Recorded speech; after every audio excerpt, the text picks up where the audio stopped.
engage, reflect, laugh, get comfortable, be you, relax and chill, sweatpants and coffee chat, freshly brewed, nice and hot, come sip, let's chat. Hello, friends. Get in here. We are back for part 2 of relationships after mistrust or infidelity. Welcome back to episode 2. Yeah, part 2 of Sweatpants and Coffee Chat. So excited. Sweatpants and Coffee Chat is actually coming up on its 1-year anniversary. We created this event because we really just wanted to silence the noise during COVID-19. All of the news reports was so loud. All of the speculation and the thoughts and the rumors and the murmurs were so loud. And we just wanted to quiet it and create a space where folks could just come together and have a great time, have conversation around topics that matter to us. So welcome, and let's get into it. Okay, guys, so today we are doing part 2, and we have some special guests with us today that are going to be giving us perspective and opinions and actual experience life stories that we would love for you guys to be a part of the conversation. We'd like to introduce to you Chris and Naisha to Sweatpants and Coffee. Hi, guys. Hey, y'all. Hey. So today we're going to be speaking about relationships after mistrust, of course, and with the question of, ladies, we'll pitch it to Chris first. Why do you feel that women kind of cheat in general? Why do you feel women cheat overall? I think that women first cheat because it feels like an outlet, right? So as a woman, you're charged with the notion of keeping your house together and having everything under control. It's not normalized for our gender to do it, but that's that moment when a female explodes, and it's sort of that card of, I can do it too, and I've had enough. Mm-hmm. Sometimes it's pure entertainment, if we're going to be honest. Sometimes it's more of an emotional connection, and there was no intent for anything physical to occur. So it's a very loaded question to ask, why do females cheat? And you have to look at it, is it something that's going to tackle that doubt and insecurity within your character? Or is it really just exploding and saying, well, here's my revenge, I'm going to do it too? I was raised by predominantly men. So my mindset is a little bit different when it comes to that. In my younger years, I was a savage. Like, relationships and everything about intimacy had no meaning to me because I knew men didn't value it because I was raised around men who didn't value it. So I said, well, let me be one up against you and just be a savage with you. Like, let's all be savages together. So you would do it before they even did it to you. Right. You on that right. This was after my first relationship. I was like, I don't care what you think. I'm gonna, you know what I'm saying? You don't value what we have anyway. So I'm gonna use you for what I need you for and keep it moving. So I'm not saying that was a great mindset, but it worked for me over the years. So I can't really say it was me cheating because I think we all had an understanding of where we were in that situation. Now, I've been in situations where I did take it serious and then it happened to me and I'm like, oh, you know what I'm saying? Like, it's like, oh, this is what it feels like. So then once you know what it feels like, then you're like, oh no, you're not trying to feel that pain again. So, but at the same time, there has been maturity in myself that has allowed me to say, hey, granted, we've had these trials and tribulations. Let's try to navigate through these trials and tribulations instead of me saying, hey, well, I'm gonna get one up on you and beat you. You know what I'm saying? Beat you to it. We touched on something that we touched upon in part 1. Remember? Absolutely. When we were like, sometimes when it happens to you, you're never the same afterwards. Remember? No, when it happens to you, you kind of feel as if like you have to do some adjusting to who you are as a person, even if it's not really in your character. It changed you. It changes you in a way in which now that you've experienced mistrust, you then go forward in trying to figure out, how do I never have that happen to me again? Right. Yeah. So it's a different perspective. And I wonder how, Chris, I guess you can chime in too. How does it, after you've experienced it, how do you feel it after you've experienced, because it's twofold, right? It's after you've experienced it, but what happens even if that other person experiences? How do they then receive you, right? So and then you still want to make it work, right? Like you're still in which you still want to be together. So I feel as if it's easy for you to adjust yourself when you're not together anymore. But how does it when you're back in the relationship together? You guys are both giving each other the side eye, if anything. You know what I mean? And there's a level of mistrust there. So I wonder how you would navigate through that. Like, what are the steps to actually getting to the place where you're no longer given the side eye? You know what I mean? Yeah. It takes a very long time. It takes a very long time. Chris, how about you? For me, first I want to say spot on with a lot of the comments that whole savage era, you need it.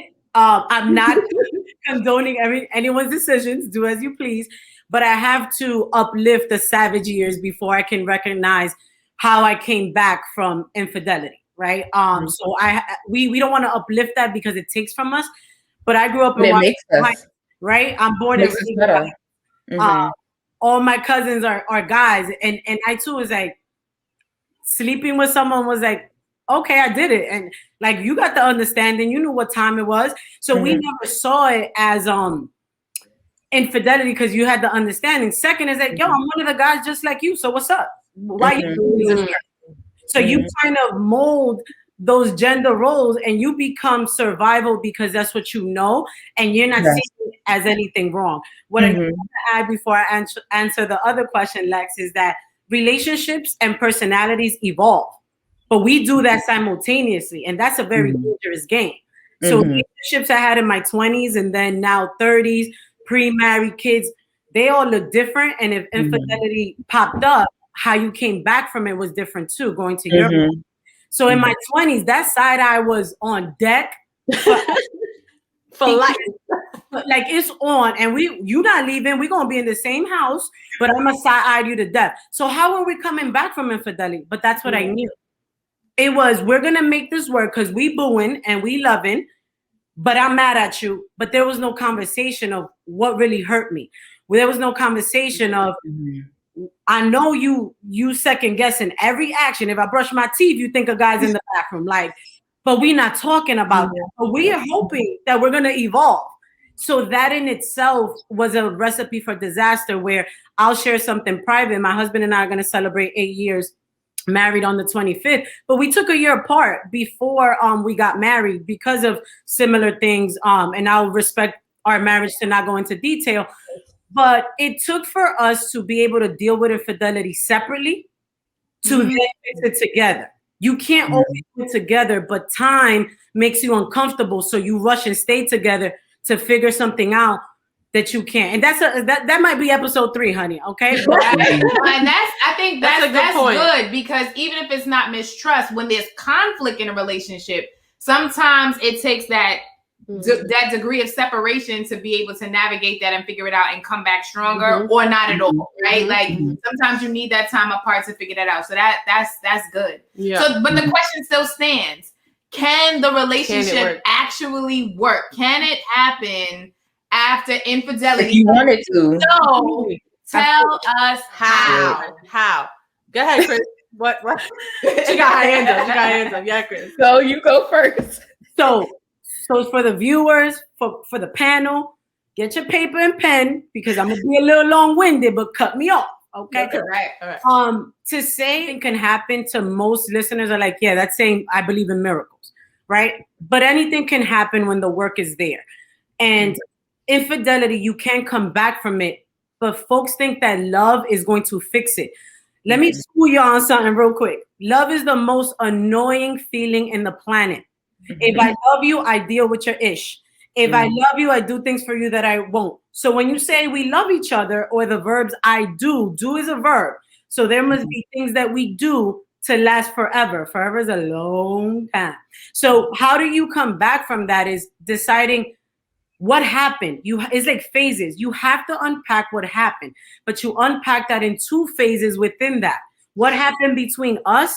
And then separately, what were your insecurities, or what did you do, or what are you feeling that caused you either to do it or accept it, right? Because if I'm accepting it, giving you the side eye is part of my I'm accepting it. What is it, the norms that we're going to agree that might be ugly and difficult if we decide to stay together? Folks have a misconception that, all right, we're going to get over it, and you're under the same roof and can't stand each other. There are exercises you have to do. Speaking, write it out. Okay, I heard you say your intent was. It sounds like a therapy session, but that, again, episode 4. So you come back from being very clear. She got 3 and 4 already ready to go for us. You have to be able to commit to say, we're going to make it work.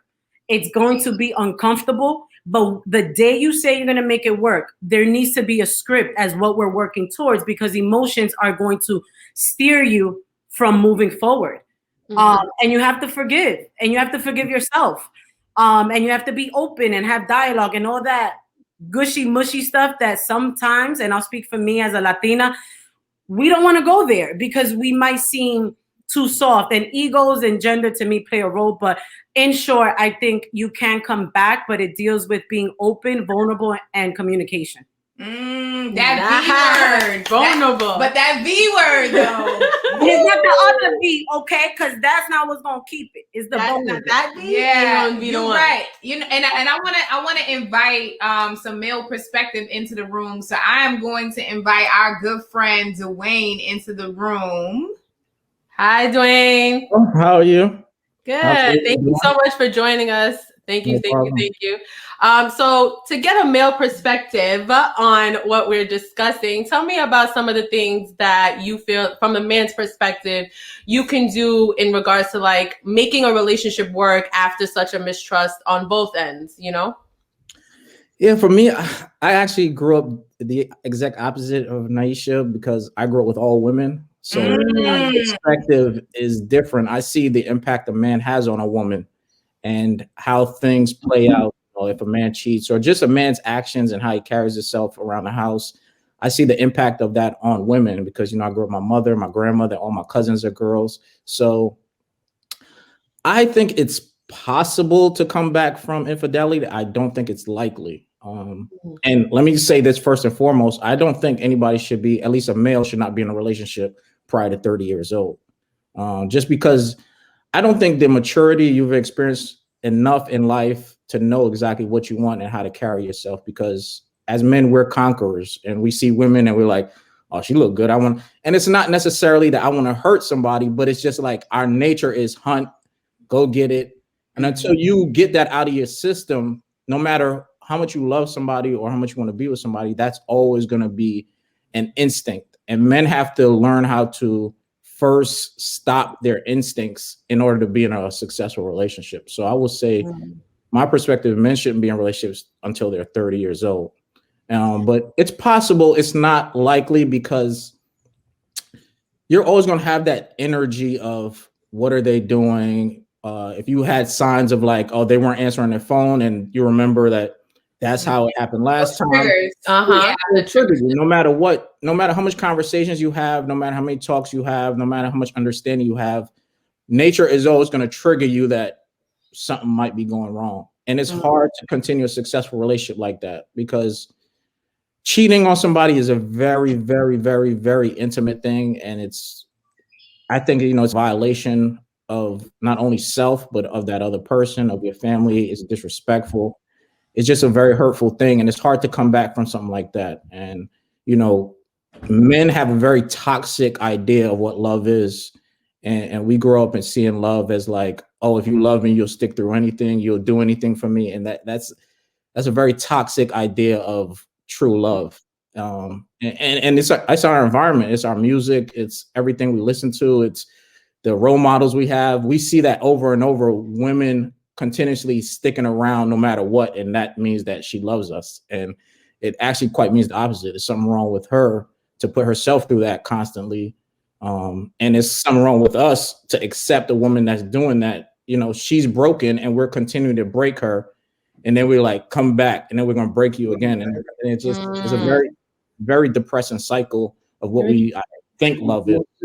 Yeah. Tell me about what it's like on a what do you think it's like on the other side, right? Like if a man was to be cheated on, do you feel like it's like the men never really stay around, they kind of feel violated, they walk away faster than a woman would walk away, we stick it out with you, you know what I'm saying, stuff like that? Do you feel as if it happens on both ends in genders?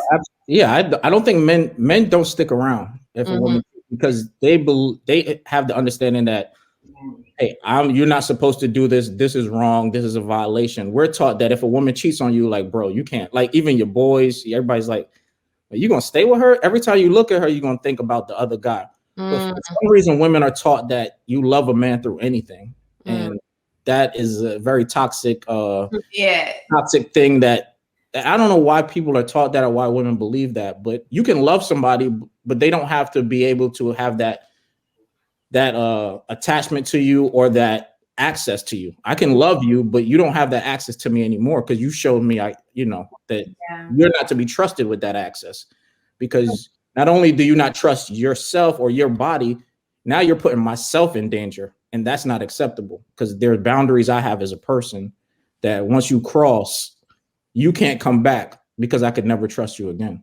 Right. So I hear a couple of things. So Chris touched on a big word, right? So, vulnerability is one, right? And so just recapping, can we be vulnerable in relationship after we have been either cheated on or there's some sort of mistrust, right? Because sometimes the mistrust is not actually cheating. It could be you just not showing up, you not being reliable, you not being dependable, right? That's a mistrust.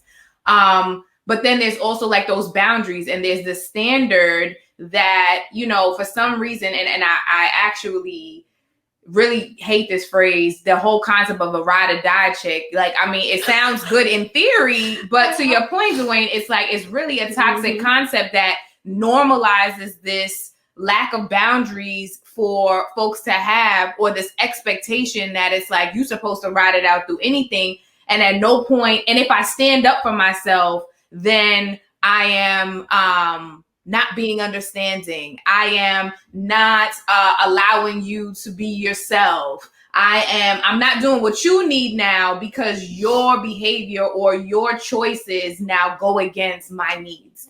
So, I mean, and anybody can feel free to jump in on that.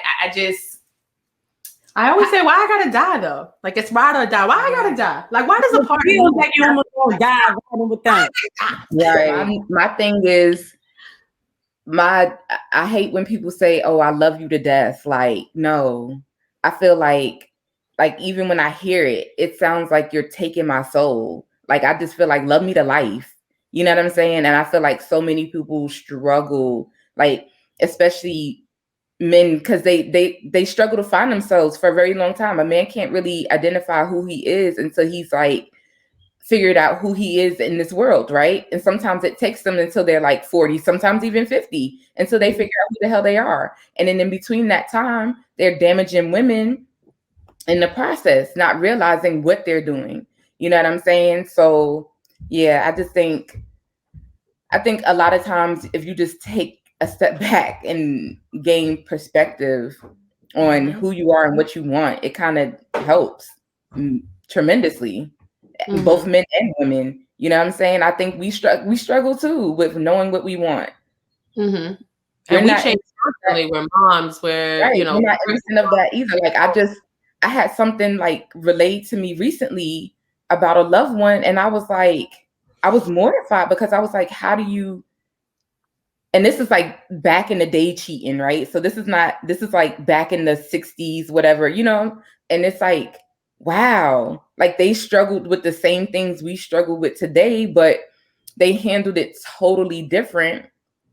They struggled with communication. Like, communication is something new. Forcing communication into your homes is brand new. we have introduced this. You know what I'm saying? We are forcing this into our homes. Our grandparents and stuff, they would like we were taught to do, grimace at each other and kind of like shut down, where that's not healthy behavior. Yeah. And me personally, I'm healing from a cheating situation in the past, and we have to be mindful to communicate our feelings and even understanding. You can talk all day, but if you don't understand, then what the hell is communication? Mm-hmm. You have to learn to understand your partner and understand their love language too, because that changes constantly as well. So let's stay right there, right? Because that's loaded, right? So you just touched on like societal norms, and I think this goes back to Dwayne's point, right? So societal norms, for married couples, 60s and even prior to, I think anything after the 80s, really, there was this notion, and I mean, I'm West Indian, right? So like it was normal for me growing up to see a couple sleeping in two different rooms, right? Because there was this concept of, we together, we stay together no matter what. And oftentimes there was infidelity. And then there was also the hushing of the woman, right? A woman's voice was not necessarily of equal value, right? So we had that going on. Now we grow up and we're raised by these grandparents, and then these parents who were raised by the grandparents. And we start to adopt these behaviors that are not necessarily healthy, but this is how we were raised and how we were groomed. And now here we are, all within the millennial era. And we're like, hold up, let's be healthy. We're not just doing that anymore. Right, we're not doing that, right? So let's be healthy. Let's thrive in relationships. And I'd love to, kind of like delve into that a little bit, because, we've all kind of established that everyone present has sort of dealt with that in their current relationship, right? So once you recover, once you make the decision to recover, as Chris said, you decide that you're going to have a successful relationship.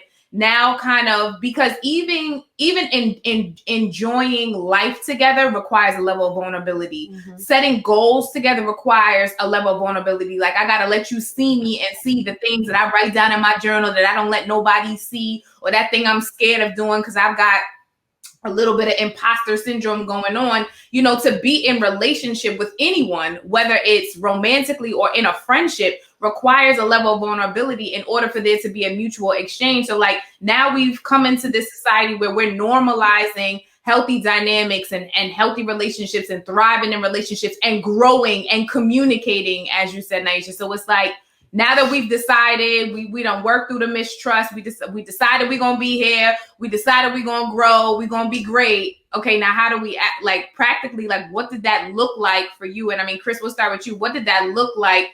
You guys took some time apart, you came back together. What did a healthy dynamic look like? First, before I get into my getting back together one-on-one, I have to say thanks, because if we don't continue to have conversations like this, like I sit around table with my best friend is a guy, and we talk about therapy and healing and, dating from different perspectives. And Dwayne lifted up, maybe at your 30s, you start getting relationships. I wholeheartedly agree. Going back to the original point of, you have to evolve as a person in order to even think about relationships being part of that person. So when I think about when I met my husband, and I think about the savage years prior, right? It's like I won a lotto ticket. This was a great guy at the wrong time. Yeah. When I met him later, I didn't have the skill sets to appreciate this guy. Now we're night and day. I'm a firecracker. He's a very calm individual, which worked, right? It works. But on the flip side, those great qualities didn't work for me. It showed up like, yo, where's the hunger? Let's get it. He had it the whole way through. It just wasn't in a way that I understood. Fast forward to now, and you talk about vulnerability. I talk about my husband saw my journal actually last Monday. And I was saying something to him and saying, because you know how Chris is. And he's like, I don't. I'm like, we've been together 12 years. How you don't know? He's like, but this Chris that's healing, that's going to therapy, you got to kind of hold my hand to kind of let me understand who you are now. Right? Thought it was sexy hell that he said that. But it goes back to, what did it look like when we took some time off to be able to come back? It took for us to clearly say, this is why we're separating. Infidelity is easy. It's easy to say this is why we're separating. But why is it? What part of it was it that I really want to take a step back and work on before I come back to you, right? Don't let time be your enemy. We want to rush these things. I said, I love you. It's not that I want to sleep with someone else. It's that if I stay with you right now, it's going to get so ugly that I'll lose respect for you and you're going to lose respect for me. And there's no coming back from that. Once there you can't come back. That's it. So true. You can come back from infidelity. You can't come back from disrespect. And finally, we challenged each other to dig into who we were, right? I want to respect gender, and I know gender is a controversial thing in itself, but in my respectful opinion, women, that's why we have kids, if you can, whatever, right? We are just natural beasts that can deal with more, that can be more forgiving. It's not because we're emotional, it's how we were created. Men, like you said, they're the man of the house just means if ish goes wrong, I got your back. I'm going to protect you. But we need to do work in what does that look like on an emotional side. And lastly, it was talked about that love language. My love language is when I'm stressed, take the garbage out. His love language was affection. Give me a hug. The hugging won't get the garbage out. So we clashing.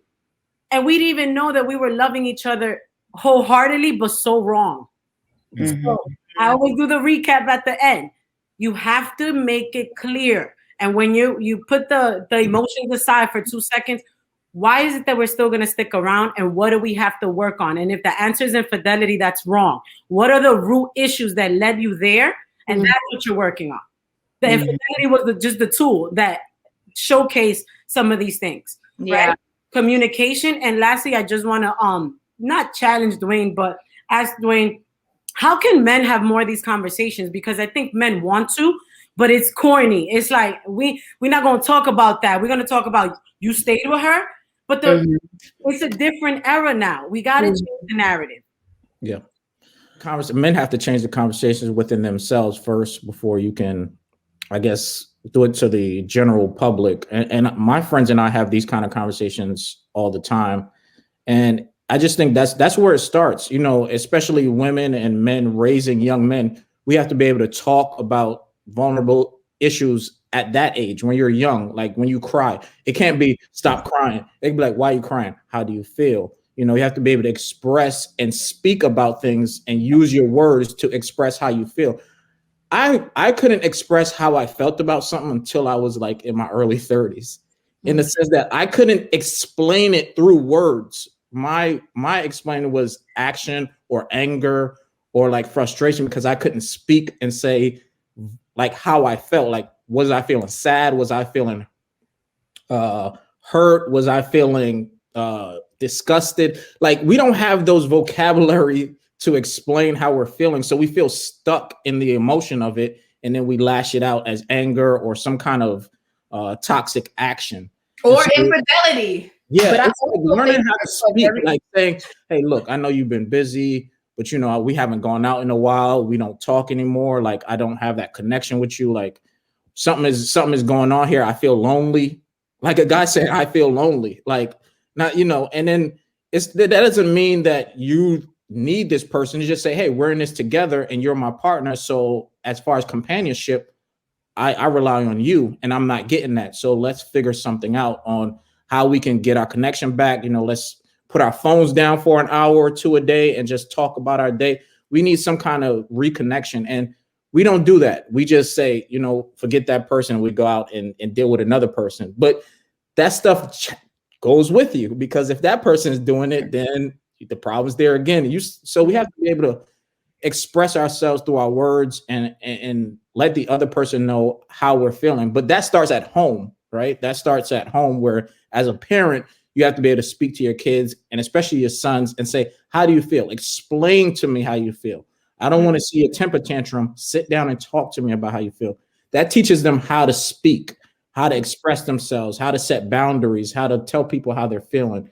And to me, that's where it starts. It starts at home, but then it also starts with us amongst our friends as adult males who grew up in an era where that wasn't cool. That's good stuff. But keep in mind, asking our children how they feel is a new thing. Keep in mind, when we were raised, what happened when we were ill? What did our parents say? Oh, what's wrong? Your stomach hurt? Like they navigated our thoughts. They never allowed us to really choose for ourselves and say, well, hey, no, this is what's wrong or that. They always told us, well, oh, is your head wrong? Is that hurt? Like they never allowed us to choose. Whereas now we allow our children to articulate themselves, and we even teach them how to articulate themselves better, at an earlier age than what we were. So again, dealing with two different time factors. So what we expect from, what we expect is what our kids are gonna have, you know what I'm saying, opposed to what we want. We're gonna struggle for a very long time. Our generation is gonna struggle for a very long time. A very long time. I could quickly jump in there. I have two dynamic kids that drive me crazy because I'm very old school with the parenting, but I'm fun. But I do have a son, and I was falling into the trap like, yo, chill, stop crying. Like, yo, come on. Like this, because that's the aggressive energy that I was raised with. And you're right, where we say we're stuck. This group right here, we have to validate that what our parents did, whether it was relationships and staying through infidelity and things like that, it was under survival. Like I have an immigrant family. You weren't breaking up because you just got to America, and breaking up was going to prevent the American dream. So put that to the side because it's time to survive. You couldn't vent and feelings because you were against other folks who looked a certain way, did something. So showcasing your feelings was weakness that went against survival. Now here we are, and we're having kids. This generation is all about freedom and, let's push we're stuck like, that shows up in our relationships too. We want to talk about it actually, but then we don't know how. So that original point of normalizing these things and being honest and vulnerable. Yeah, I cheated or was cheated on, bro. Let's talk about it because of forever and what we have up against from now to forever looks a lot different from what the block told us and what our parents showed us. Yes, girl. Sweet from what the block told us and from what our parents showed us. I love that. Yes. That's good. That's good stuff. So it sounds like the answer is communication with the right work. The answer is with the right amount of work. It can and the work is that communication, is that vulnerability, and in normalizing healthy dynamics. Dwayne, real quick, and then Naisha, I want you to share this too. Just what did a healthy dynamic look like after mistrust and infidelity for you in any relationship? Yeah, I mean, in my current relationship, my current marriage, I mean, I've never gone through that. In my previous relationship, it didn't work. It just, I was the one who cheated, and then my ex-wife, prior to us getting married, she cheated, but we never let go of that. But we were kids, right? And so we grew up together. So as you grow as a person, it's hard to have a serious relationship when you're going through so many phases as an individual. I didn't know who I was. I didn't have this concept of responsibility of breaking another woman. Like I just saw the neighborhood guys, and I thought that's what happened. And as also being West Indian, my mother and grandmother, aunts, they didn't have men in the house because women don't bring men home. As a West Indian woman, you do your thing outside the house and you don't bring men through the house. So I just never had a male role model of like, this is how you behave and this is how you treat a woman. I had like listening to music and watching my friends and watching their fathers and the things they do. And I thought, that was normal, but it definitely wasn't. And so I had to grow, and that didn't happen for me later. You figured it out, boots on the ground. You got to figure out, basically I say, from the mud. Like you got to figure it out. And when you fall in love with somebody and you want to make something special, you allow that woman to open doors that you never saw before. And that's what men need to do, right? Is women have, first of all, they can create life. Like life could grow in them. So they're superhuman in that sense. So they still need you, but like women have this aura and this energy that a man could never have. And you have to allow, to be a great man, you have to have been impacted by a great woman. And I truly believe that. Whether that be your mother, your aunt, your grandmother, you have to have a great woman in order to be a great man. You can't unlock the true masculinity that you have unless you have been touched by a woman that's special. And so we have to allow women to, talk to us, speak over us, and just be there and help us through those tough times, or what we call vulnerable times. Yeah, that's good stuff. So a level of vulnerability in terms of how you receive that woman in your life. That's powerful. That's powerful. I like that a lot. I just gotta let that sit. Yeah, I like that a lot. Some men aren't ready for that, and some men aren't built for it. And it's not the woman, it's them, right? You have to, as a man, you have to get to a point where you can accept the love and the energy that a woman is going to bring to, a good woman is going to bring to your life. Not all women, but a woman who truly cares and wants to speak life into you. You got to be able to accept that as a man, because she's going to unlock some things in you that you're going to have to adjust and really live with and sit with. And like, you know what? I trust her enough to listen and to see this and accept this and move forward. Yeah, that's good. That's good like stuff. that a lot. Thank you for that. Naisha, what does it look like for you? And even when you're still figuring it out, like I'm about to say, yeah. So in the process of I'm still figuring it out, but oh gosh, it's been a roller coaster. We have days where it's like, oh, just love me, just love me, just love me. Then there's days where I'm like, daggers, daggers, daggers.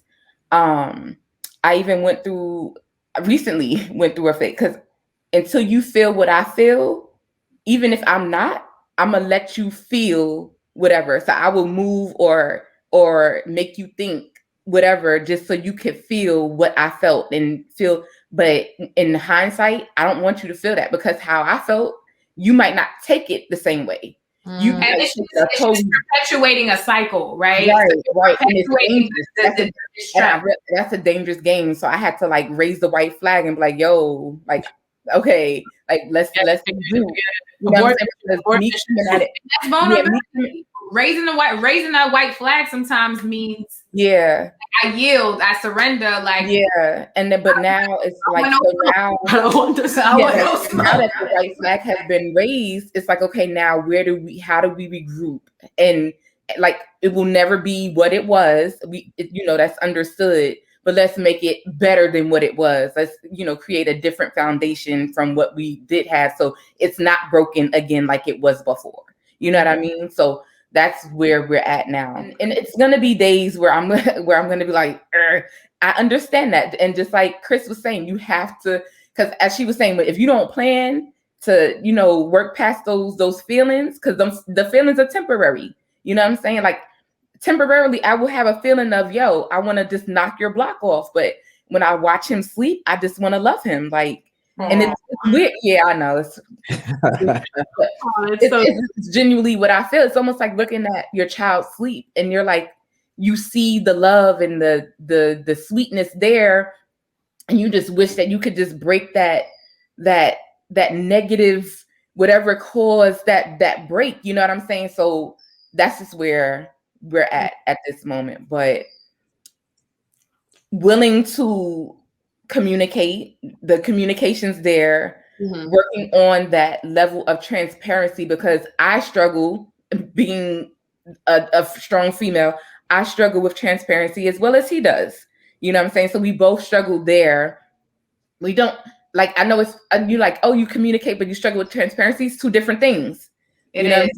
So you can't say, but certain relationships need a certain level of transparency. I'm not saying lay it out all there, because sometimes that could make it messy too. But a certain level of transparency could help your relationship heal. So I feel that that's where we're at, is building that level of comfortable transparency where we're not like giving each other the side eye, like, are you telling me not enough, or are you telling me too much? You know what I'm saying? So, but we're both willing to build and grow. So with the willingness there, I feel like we will be great.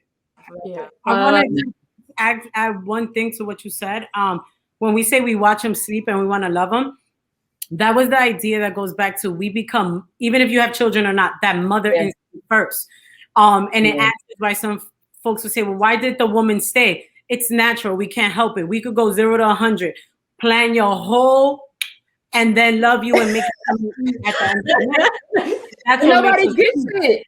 Nobody gets it. It wasn't out in him for me. I think it was Goodfellas. Listen, again, I'll come back to another episode. It gets like that though. But you say some key things that I have myself experienced in my relationship, marriage, and currently right now, as I have no shame, transparency. I'm all about mental health and healing, and I'm going through my journey with therapy that is only for me, but it's actually helping me in my relationship. Mhm. And I grapple through parenting, and it's true. Men need to raise men, because by default, we raise men that we know down the line don't want to date, if that makes any sense, right? Yeah, yeah. So when you talk about those things and planning, yes, I say that relationships and a marriage is a business. Folks are like, well, why you got married?